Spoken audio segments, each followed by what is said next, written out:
আপোনাৰ দুইটা কিডনীৰ বিকল হৈছে মিছেছ কলিতা আৰু আপোনাক জনাবলৈ পাই বহুত দুখিত যে সম্পূৰ্ণ 90% বেয়া হৈছে গতিকে আমি ট্ৰান্সপ্লেণ্ট কৰিবও নোৱাৰোঁ আপুনি কোৱাৰ বাবে মই আকৌ এবাৰ টেষ্ট কৰালোঁ কিন্তু এইখিনি ৰিপৰ্টতো সেই একেটাই ওলাইছে ডক্টৰ কিন্তু মোৰ লগত এইটো কেনেকৈ হ'ল মানে মই দেখোন একেবাৰে গমেই নাপালোঁ আজিকালি বেমাৰবোৰেই তেনেকুৱা মিছেছ কলিতা বাহিৰৰ পৰা আপুনি একেবাৰে সুস্থ সবল হৈ থাকিব কিন্তু আপোনাৰ ভিতৰত যে কি ঘটি আছে সেইটো আপুনি কোনো ধৰিবই নোৱাৰিব ডক্টৰ মোৰ হাতত আৰু কিমান সময় আছে চাওক মিছেছ কলিতা আপুনি অনুৰোধ কৰাৰ বাবে মই আপোনালোকৰ ঘৰৰ মানুহক এতিয়ালৈকে ইনফৰ্ম কৰা নাই কিন্তু আৰু মই নোৱাৰিম এইবাৰ আপোনালোকৰ গাৰ্জেন লাগিবই চাওক ডক্টৰ মোৰ হাতত যে বেছি সময় নাই এই কথাটো যদি মোৰ ঘৰৰ মানুহে গম পায় সিহঁত ভাগি পৰিব আৰু মই বিচৰা নাই যে মোৰ মৃত্যুৰ খবৰটো পাই সিহঁত এতিয়াৰ পৰাই ভাগি পৰক মোৰ বহুত ডাঙৰ কাম এটা কৰিব লগা আছে ডক্টৰ সেইকাৰণে সুধিছোঁ মোৰ হাতত আৰু কিমান সময় আছে চাওক মিছেছ কলিতা এতিয়া মই সেইটো ক'ব নোৱাৰিম যে আপোনাৰ হাতত কিমান সময় আছে একচুৱেলি ডায়েলিচিছ কৰাৰ ওপৰতে কথা আৰু কিমান দিন আপোনাৰ বডিয়ে ৰেছপণ্ড কৰি থাকে মই সেইটো ক'ব নোৱাৰিম গতিকে আপুনি যিমান পাৰে সোনকালে ডায়েলিচিছ এটা কৰি ল'ব তথাপিতো আপোনালোকেতো এনেকুৱা বহুত পেচেণ্ট পাইছে গতিকে অনুমান এটা কৰি কওকচোন আপুনি যদি ভালকৈ ডায়েলিচিছখিনি কৰি থাকে তেতিয়াহ'লে হয়তো 6-7 মাহ আৰু নহ'লে হ'ব ডক্টৰ মই গম পাইছোঁ মই এতিয়া আহিছোঁ আকৌ আহিম আপোনাৰ ওচৰলৈ ঠিক আছে এইবাৰ কিন্তু আপুনি আপোনাৰ লগত হাজবেণ্ডক লৈ আহিব লাগিব আপুনি মোৰ বন্ধুৰ ছোৱালী গতিকে ইমানখিনিলৈকে মই আপোনাক সহায় কৰিব পাৰিলোঁ কিন্তু ইয়াৰ পাছত আৰু নোৱাৰিম কিন্তু তই মোক পাৰিলে মাফ কৰি দিবি বাছা তোৰ লগত যে আৰু এই মাৰজনী বেছি দিন থাকিব নোৱাৰে মোৰ মৃত্যুৰ লৈ অকণো আক্ষেপ নাই কাৰণ মই জীৱনটোত যিখিনি পাব লাগে সকলোখিনিয়েই পালোঁ তোৰ দেউতাৰ ককাৰ আইতাৰ মোৰ ঘৰৰ পৰিয়াল কোনেও মোৰ অন্তৰত আঘাত দিয়া নাই যিখিনি সুখ দিছে সেইখিনি মোৰ কাৰণে যথেষ্ট কিন্তু যেতিয়াই মই তোক এৰি থৈ যোৱাৰ কথা ভাবোঁ মোৰ বুকুখন ফাটি যায় শুনাই মোৰ মৃত্যুৰ পাছত তোৰ যাতে আলৈ আথানি নহয় মই তাকে কামনা কৰোঁ মোৰ তোৰ দেউতাৰ বা ককাৰ আইতাৰ ওপৰত সম্পূৰ্ণ বিশ্বাস আছে তোক সিহঁতি আলৈ আথানি নকৰে কিন্তু ক'বওতো নোৱাৰি দেউতাৰে যদি তোক চাবৰ কাৰণে আকৌ দ্বিতীয় বিবাহ কৰায় যদি ভাল মানুহ এগৰাকী বিয়া কৰাই আনে তেতিয়াতো বাৰু বেলেগ কথা কিন্তু মাহীমা সদায়তো মাহীমায়ে হয় মই আৰু ভাবিব নোৱাৰোঁ শুনটো কি কৰোঁ মই কেনেকৈ আশ্বাস লওঁ যে মোৰ মৃত্যুৰ পাছত তই বৰ ভালকৈ দিনকাল পাৰ কৰিবি ভগৱান তুমিয়ে মোক ৰাস্তা দিয়া মোৰ গৰ্ভত যেনেকৈ মোৰ সন্তানৰ বীজ দি তাক এই পৃথিৱীলৈ আনিলা ইয়াৰ পাছৰ দায়িত্ব মই তোমাৰ ওপৰতে অৰ্পণ কৰিছোঁ ভগৱান মোক তুমি সহায় কৰা মই বেলেগ একো নিবিচাৰোঁ তোমাৰ পৰা মাত্ৰ এইটোৱে বিচাৰোঁ যাতে মই মৃত্যুৰ আগত এইটো কথা জানি সন্তোষ পাওঁ যে মোৰ বাচ্চাকণৰ ভৱিষ্যতে কোনো অশান্তি নহয় কোনো কষ্ট নহয় জোনালী কি হ'ল তুমি ইয়াত বহি কান্দি আছা যে তুমিও যে আৰু দেই ক'তনো ভোক কান্দি থকা দেখিলা আচলতে চকুৰ ভিতৰলৈ কিবা এটা সোমাই গ'ল খচখচাই দিওঁতে চকু পানীবোৰ ওলাই গ'ল কিয় কান্দিম বাৰু মই তোমাৰ কিবা হৈছে নেকি জোনালী মানে তুমি মোৰ পৰা কিবা লুকুৱাইছা নেকি নাই কি লুকুৱাম বাৰু তোমাৰ পৰা তুমিও যে আৰু কথা কোৱা কিয় সুধিলা নহয় মানে তুমি আগতে যেনেকৈ ইমান হাঁহি ফূৰ্তিকৈ থাকা এইকেইদিন দেখিছোঁ মনটো কিবা মাৰি আছা আৰু তোমাৰ দেহাটো কিবা শুকাই যোৱা দি গৈছে সেইকাৰণে সুধিলোঁ ক্ষীণাই চাওঁ তুমি বহুত গম পোৱা নে কিবা চিন্তা আছে যদি কোৱা মোক একো চিন্তা নাই মোৰ আচলতে ৰাতি অকণমান টোপনিটো ক্ষতি হৈছে যে সেইকাৰণে চাগে ক্ষীণাইছোঁ আৰু বেলেগ চিন্তা নাই মোৰ আৰু জোনালী কথা এটা সুধো বেয়া নাপাবা আচলতে মই তোমাক সন্দেহ কৰি সোধা নাই বা মায়েও মোক বেয়া ভাবি কোৱা নাই তুমি দুদিনমান হেনো ল'ৰাটোক ঘৰতে এৰি পেলাই কেনিবা যোৱা বোলে আৰু বহুত সময়লৈকে ঘৰলৈ নাহা তুমি আকৌ মোক সন্দেহ কৰি সুধিছোঁ বুলি নাভাবিবা দেই আচলতে মই জানিবৰ কাৰণে সুধিছোঁ তুমি কিবা ট্ৰাবুলত আছা যদি কোৱা মই কিবা হেল্প কৰিবও পাৰিম তোমাক নাই তেনেকুৱা একো ট্ৰাবল নাই আচলতে মোৰ বান্ধৱী এজনীয়ে বৰ দৰকাৰী কাম এটাত মাতিছিল আৰু বেবীক লৈ গ'লে মানে অকণমান প্ৰব্লেম হয় দিয়াচোন আৰু বেবীক কেনেকৈ উলিয়াই নিবলৈও দিগদাৰ হয় যিহেতু ইমান ধূলি বাহিৰত সেইকাৰণে ল'ৰাটোক ঘৰতে মাৰ ওচৰত থৈ পেলাই মই গৈছিলোঁ মানে বেলেগ কাম নাই বাৰু তাই কিবা বিয়া পাতিছে মানে সেইকাৰণে শ্বপিঙৰ কাৰণে মোক লৈ গৈছিল মই পচন্দ কৰি দিলেহে তাই হেনো কাপোৰ কানিবোৰ কিনিব সেইকাৰণে মই গৈছিলোঁ আৰু বজাৰ চজাৰবোৰলৈ তুমি জানাই দেখোন ল'ৰাটোক লৈ গ'লে মানে দিগদাৰ হ'ব ন ল'ৰাটোক গা চা বেয়া হ'ব পাৰে সেইকাৰণে মই থৈ গৈছিলোঁ বেলেগ একো নাই এতিয়াহে মোৰ চিন্তাটো মৰিছে মই ভাবিছিলোঁ তুমি কিবা সমস্যাত পৰিছাই নেকি আৰু জোনালী তোমাক মই কথা এটা ক'বলৈ আহিছিলোঁ তোমাৰ মায়ে ফোন কৰিছিল আচলতে তোমালৈও কৰি আছিল তুমি বোলে ফোনটো ৰিচিভ কৰা নাই সেইকাৰণে মোলৈকে কৰিলে মোকে অতি সোনকালে ঘৰলৈ মাতিছে নাজানো কিয় মা ভাগৰ মাতটো কিন্তু কিবা ঠুকাঠুকি লেখীয়া লাগিলে ব'লাচোন সোনকালে ওলোৱা মায়ে আকৌ কিয় তেনেকৈ মাতিছে কি বা সমস্যা হ'ল যোৱা তুমি ৰেডি হোৱাচোন মই ওলাইছোগৈ বাৰু হ'ব আহা সোনকালে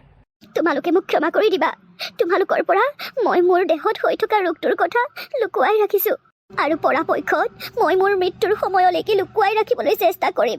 যে মই তোমালোকৰ পৰা বহুত দূৰলৈ গুচি যাম মই নিবিচাৰোঁ তোমালোকে মোৰ মৃত্যুৰ খবৰটো পোৱাৰ পাছত এতিয়াৰ পৰাই দুখত ভাঙি পৰাটো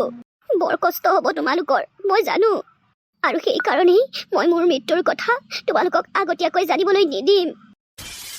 কি হ'ল মা ইমান ল'ৰালৈকে মাতি পঠিয়ালা যে কিবা সমস্যা হৈছে নেকি অঁ মা ফোনত আপুনি যেনেকৈ কৈছিলে কিবা ভয় ভয় লাগি আছে কওকচোন কি হৈছে গোটেই সৰকখন ভাঙি আমাৰ মূৰৰ ওপৰতে সৰি পৰিছে নিবিৰ দেউতা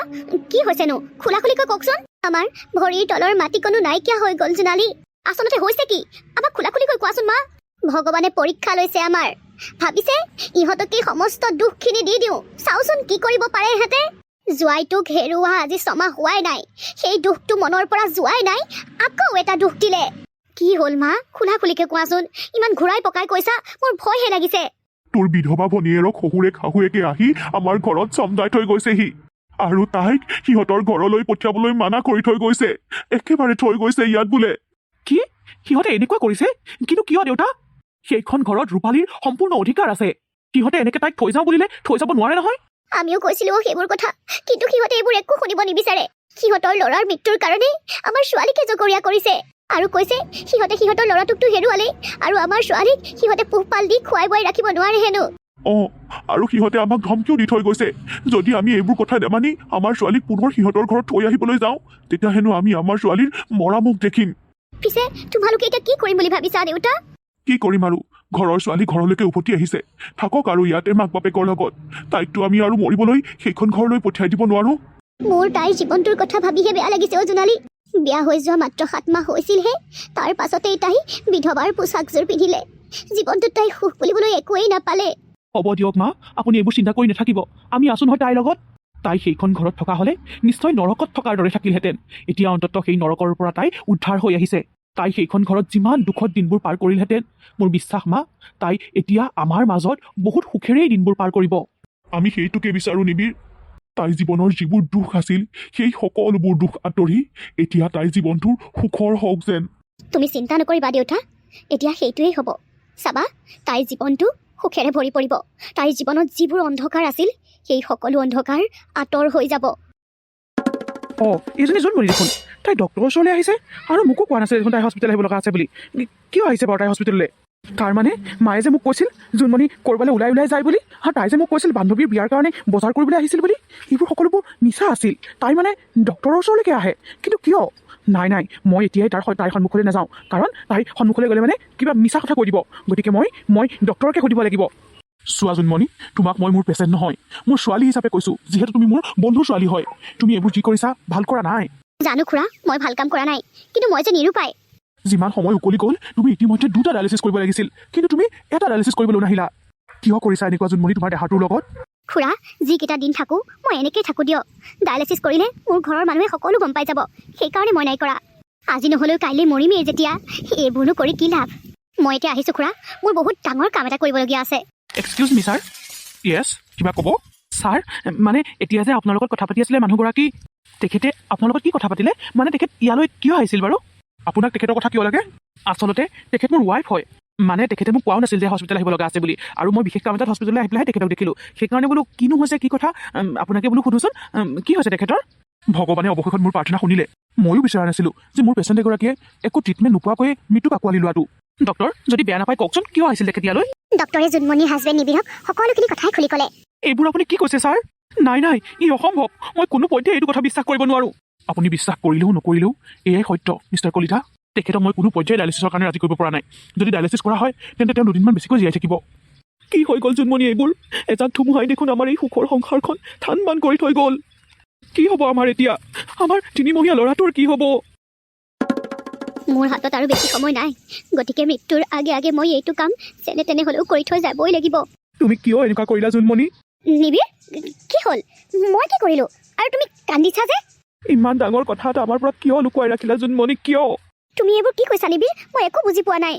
আৰু মিছা কথা নক'বা জোনমণি মই ইতিমধ্যে হস্পিটেলত সকলোখিনি গম পাই আহিছোঁ মই নিজ চকুৰে তোমাক হস্পিটেলত দেখি আহিছোঁ আৰু ডক্টৰে মোক সকলোখিনি কথাই খুলি ক'লে নিবিৰ তুমি সকলোখিনি কথা গম পাই আহিছা অঁ জোনমণি মই সকলোখিনিয়ে গম পাই আহিছোঁ কি হতে কওঁ তোমালোকক কোৱা তোমালোকক মই আগতীয়াকৈ ইমান ডাঙৰ আঘাত দিব বিচৰা নাছিলোঁ তোমালোকে মনত কষ্ট পোৱাটো বিচৰা নাছিলোঁ সেইকাৰণে মই এইবোৰ কথা তোমালোকৰ আগত কোৱা নাছিলোঁ নিবিৰ নিবিৰ মোক মোক তুমি মাফ কৰি দিবা। জোনমণি কি হৈছে তোমাৰ? জোনমণি চকু মেলা জোনমণি। মা অ' মা এইফালে আহাচোন, বেগেতে এইফালে আহা। এতিয়া ভাল পাইছানে জোনমণি? পাইছোঁ। ভগৱান সঁচাকৈ বৰ নিষ্ঠুৰ জোনমণি। চাচোন কেনেকৈ আমাৰ মাক বাপেক খালক ইটোৰ পাছত সিটো দুখ দিছে। প্ৰথমতে তোৰ ভনীয়েৰৰ কাৰণে মনত কিমান আঘাত পালোঁ, আৰু এতিয়া তোৰ এইটো খবৰ। এই মাৰ বাপেৰ হালক জীয়াই জীয়াই মাৰি পেলাইছে। জোনমণি তুমি এইবোৰ কথা আমাৰ আগত কিয় আগতে কোৱা নাছিলা? কিয় তুমি তোমাৰ বেমাৰৰ কথা আমাৰ পৰা লুকুৱাই ৰাখিলা? আপোনালোকে মোক বেয়া নাপাব, মই বিচৰা নাছিলোঁ যে ইমান দিনৰ আগৰ পৰাই আপোনালোকে মোৰ এই খবৰটো শুনি মনত আঘাত পাই থকাটো, কষ্ট পোৱাটো। জোনমণি তুমি এতিয়াৰ পৰাই সকলোখিনি ট্ৰিটমেণ্ট ল'ব লাগিব। ডক্টৰে আজিয়ে ডায়েলিচিছ কৰাবলৈ কৈছে। নিবিৰ তোমালোকে যদি বিচাৰা যে মই ডায়েলিচিছ কৰাব লাগে, তেন্তে তোমালোকে মোৰ এটা চৰ্ত মানিব লাগিব। কি চৰ্ত? তোৰ এই কণ্ডিশ্যনত তই ইয়াৰ মাজলৈ চৰ্ত তৰ্তবোৰ নানিবি জোনমণি। অঁ বা, ডক্টৰে যিটো কৰিবলৈ কৈছে তই সোনকালে সেইটো কৰ। নহ'ব, তাৰ আগত মোৰ কথাটো মানিব লাগিব। মা দেউতা তোমালোকে মোৰ ভণ্টিক মোৰ মানুহজনলৈ বিয়া দিবানে? কি কৈছা জোনমণি এইবোৰ? অঁ বা, তই এইটো সময়ত এইবোৰ বলি আমি নকৰিবি। মই ঠিকেই কৈছোঁ। মই বিচাৰোঁ মোৰ মানুহজনে মোৰ মৃত্যুৰ পাছত বেলেগ এজনী নাৰীক বিয়া কৰাই নানক যাতে, আৰু তাৰ সলনি তোক বিয়া কৰক। অন্ততঃ তেতিয়া মই মোৰ সন্তানটোৰ ভৱিষ্যত ভাল হ'ব বুলি ভাবিব পাৰিম। অঁ মা, অঁ দেউতা, মোৰ সন্তানটোৰ কাৰণে তোমালোকে ভণ্টিক মোৰ মানুহজনলৈ বিয়া দিয়া। মোৰ এই অন্তিম আশাটো তোমালোকে পূৰণ কৰা। মই জানো মোৰ ভণ্টিয়ে মোৰ সন্তানক নিজৰ সন্তান হিচাপে ডাঙৰ দীঘল কৰিব, কিন্তু যদি নিবিৰৰ জীৱনলৈ অন্য মহিলা আহে, সেই মহিলাই মোৰ সন্তানক সঁচা মৰম, সঁচা ভালপোৱা দিব নোৱাৰিব। সেইকাৰণে মই কৈছোঁ। বা তই এইবোৰ কি কৈছ? মই কেনেকৈ ভিনদলৈ বিয়া হ'ম? মই তোক সোধা নাই ভণ্টি। মা দেউতা তোমালোকে কোৱা, মোৰ কথাটো তোমালোকে মানি ল'বানে? চা জোনমণি, তই সোধা এই প্ৰশ্নটোৰ উত্তৰ মই দিব নোৱাৰো। যদি তোৰ শাহু আৰু নিবিৰৰ এই প্ৰস্তাৱটোত অকণো আপত্তি নাথাকে, তেতিয়াহ'লে মই ভাবি চাব পাৰিম। মা নিবিৰ আপোনালোকে মান্তি হওক প্লিজ। মোৰ কাৰণে, মোৰ শেষ আশাটো পূৰণ কৰিবৰ কাৰণে আপোনালোকে হা কওক। কিন্তু জোনমণি মই তোমাৰ অন্তিম আশাটো পূৰণ কৰিম জোনমণি। তুমি যিদৰে বিচাৰিছা সেইদৰে হ'ব। মাত্ৰ তুমি এতিয়া ডায়েলিচিছৰ কাৰণে মান্তি হোৱা। অৱশেষত জোনমণি ডায়েলিচিছৰ কাৰণে মান্তি হ'ল, আৰু তাৰ মাজতে নিবিৰ আৰু জোনমণি ভনীয়েকৰ বিয়াখনো হ'ল। সিহঁতৰ বিয়াৰ পাছত জোনমণিয়ে সম্পূৰ্ণ ট্ৰিটমেণ্টবোৰ লোৱাৰ বাবে কেইটামান মাহ সিহঁতৰ লগত বৰ আনন্দেৰে পাৰ কৰিলে। সম্পূৰ্ণ 5 মাহ জোনমণি সুস্থ হৈ থাকিল, কিন্তু তাৰ পাছত জোনমণিয়ে মৃত্যুক আঁকোৱালি ল'লে।